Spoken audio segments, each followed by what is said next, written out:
Already supreme court में मामला चल रहा है। सुप्रीम कोर्ट ने अपनी बात कह दी है। उसके बाद किसी तरह का भी टीका टिप्पणी करना इलेक्शन कमीशन या किसी भी संस्था पर उचित नहीं है।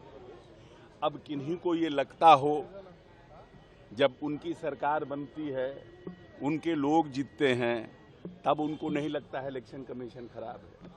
लेकिन ये एक परसेप्शन जनता में भ्रम पैदा करने का कि ये सत्ता पर जो लोग काबिज हैं, ये लोग जनमत से नहीं काबिज हैं, ऐसा भ्रम पैदा करने का राहुल गांधी जी कोशिश कर रहे हैं। इसी तरह से उन्होंने संविधान खतरे में है, आरक्षण खत्म हो जाएगा का नारा दिया था पहले, और बार बार एक भ्रम जनता के बीच पैदा करने की कोशिश कर रहे हैं। लेकिन जनता भी समझती है कि न संविधान खतरे में है, न आरक्षण खतरे में है, न वोट की कहीं चोरी हुई है। जब आपके कार्यकलाप से 77 के बाद कांग्रेस हमेशा डिप करते जा रही है, इस बात को कांग्रेस पार्टी को खुद समझना चाहिए, आत्ममंथन करना चाहिए। आप बार बार आत्ममंथन करते हैं लेकिन एक्ट नहीं करते हैं। जो लालू यादव के साथ इस बिहार में आपका गठबंधन है, खुद ही आप देखिए कि आप जब से इनके साथ गठबंधन किए हैं, क्या आपका जनाधार बिहार में बढ़ा है? बहुत से आपने चुनाव लोकसभा विधानसभा में किए हैं सीताराम केसरी जी के बाद। तो खुद ही आप करिए ना, आप खुद एनालाइज करिए ना। दूसरे के ऊपर ढेला फेंकने से पहले अपने ऊपर भी झांकना चाहिए कि आपके क्या काम करने का तरीका है। जब तक कांग्रेस पार्टी आरजेडी के साथ रहेगी, बिहार में कांग्रेस पार्टी का कुछ नहीं होने जा रहा है।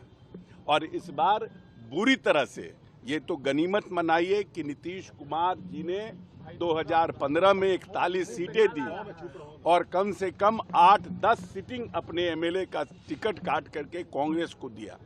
हमारे ललन भुइयां जी जहां से अभी आज प्रदेश अध्यक्ष हैं, नीतीश कुमार का पैर पकड़ के सीट लिए थे। तो वैसे उन्होंने, क्योंकि वो अलायंस के प्रति, नीतीश कुमार हमेशा अलायंस के प्रति जिम्मेवार रहते हैं, वफादार रहते हैं।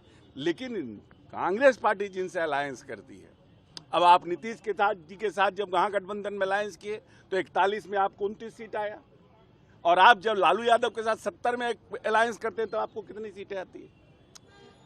तो जो आपके साथ वफादार ही नहीं है, जिस गाड़ी में आप बैठे हैं वो गाड़ी का ड्राइवर आपके साथ वफादार ही नहीं है, तो फिर आपका क्या होने जाने को है?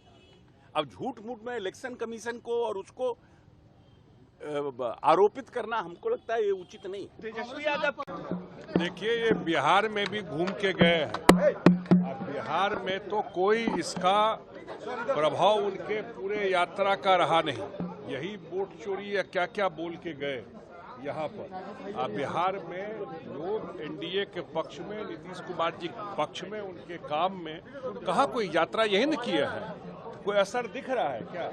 क्या बोल रहा है, क्या निकाल रहा है डेटा, वही समझता है।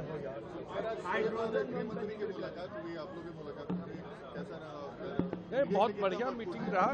मुख्यमंत्री जी की मुलाकात अमित शाह जी से आज हुई है, और स्वाभाविक है जब दो नेता मिलते हैं तो पॉलिटिकल बात भी होती है, चुनाव है तो चुनाव की बात भी होती है। सीट शेयरिंग के साथ कुछ बातें हो पाई हैं, ये अभी कैसे बताया आपको? जब मैंने कहा ना, ये चुनाव है तो सब बात होती है।